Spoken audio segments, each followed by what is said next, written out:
So, you're thinking about buying your first home by 2026?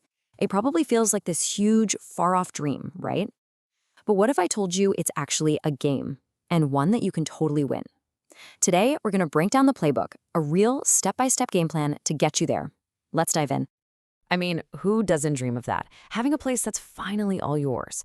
But let's be real for a second. The whole idea can feel like staring up at a giant mountain. It's intimidating. But here's the thing. Every big climb, every huge goal, it all starts with just one simple first step. And that's exactly what we're here to do today. We're going to take that big, fuzzy dream and turn it into a clear, actionable plan. By the time we're done here, you're going to walk away with the exact steps you need to take. So let's get started. Okay, first things first, let's talk money. Before you even think about scrolling through home listings, you've got to build a rock-solid financial foundation. And the good news is, there are some seriously powerful tools out there designed to help you get there way faster. Let's start with the big one, the First Home Savings Account, or FHSA. Honestly, you can think of this thing as a savings account on steroids. Here's why. You get a tax deduction when you put money in, and then, when you take it out to buy your home, it's completely tax-free. It's an unbelievable 1-2 punch for your savings. So what's the magic number? You can sock away up to $8,000 a year into this account. That should be your target, your annual savings goal, to really max out the power of the FHSA. And that all adds up, right? Over its lifetime, you can contribute a cool $40,000. Just picture that for a second. A massive chunk of your down payment, growing away, totally sheltered from taxes. But wait, there's more. That's not the only tool in your toolbox. Let's talk about the Home Buyer's Plan, or HBP. This one is really interesting. It basically lets you borrow money from your future self by tapping into your retirement savings. And we're not talking about pocket change here. You can pull up to $60,000 out of your RRSP for your down payment. Now, you do have to pay it back over time, but think about it. You're essentially giving yourself an interest-free loan to get into your first home. Okay, this is the part you really need to hear. This isn't an either-or situation. You don't have to choose between them. You can, and you probably should, use both the FHSA and the HBP. When you stack these two strategies together, you're basically putting your down payment savings on hyperdrive. So what does all this look like in the real world? Let's put it into perspective. For, say, a $400,000 home, your minimum down payment is $20 grand. Jump up to a $550,000 place, and you're looking at $30 grand. All of a sudden, that huge number starts to feel, well, a lot more manageable, doesn't it? All right, you've saved up that down payment. Awesome. Now it's time for the next big hurdle, actually qualifying for the mortgage. And that, my friends, means you have to face the infamous mortgage stress test.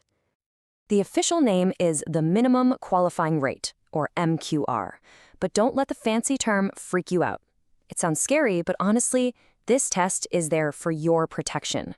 It's all about making sure you can still comfortably handle your payments if interest rates decide to creep up in the future.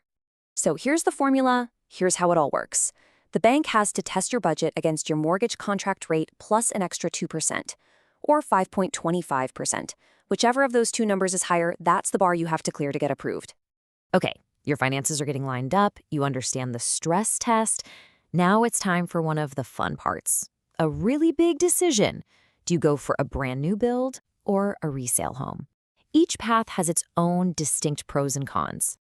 All right, let's break it down. With a new build, a huge perk is you might get a 30-year amortization, which can mean lower monthly payments. Plus, you get a warranty and great energy efficiency. The catch? You gotta pay GST, and those shiny upgrades, they can add up fast.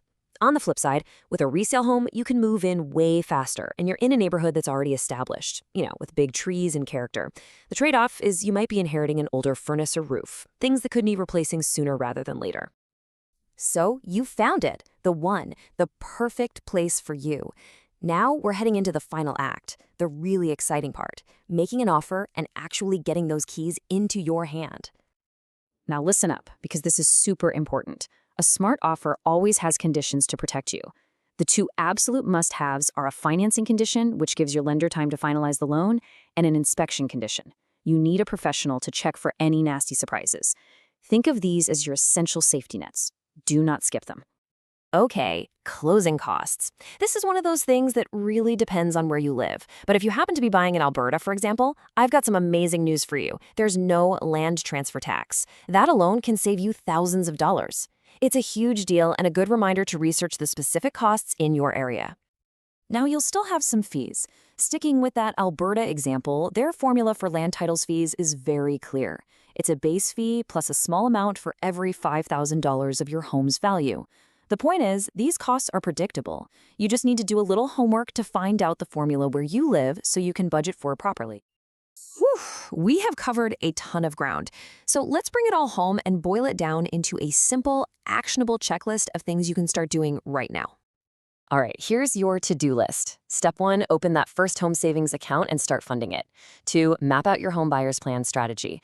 3, get a real pre-approval from a lender, one that actually uses that stress test. Next, budget for your local closing costs and inspections. If you're eyeing a new build, compare the payments on a 25 versus a 30-year mortgage. And finally, sit down and define your must-haves versus your nice-to-haves. Getting clear on that will save you a world of headaches. So there you have it. The game plan is laid out right in front of you. You've got the roadmap. You know the rules. Your journey to owning a home, it really does start today. The only question left is, what's your first move going to be?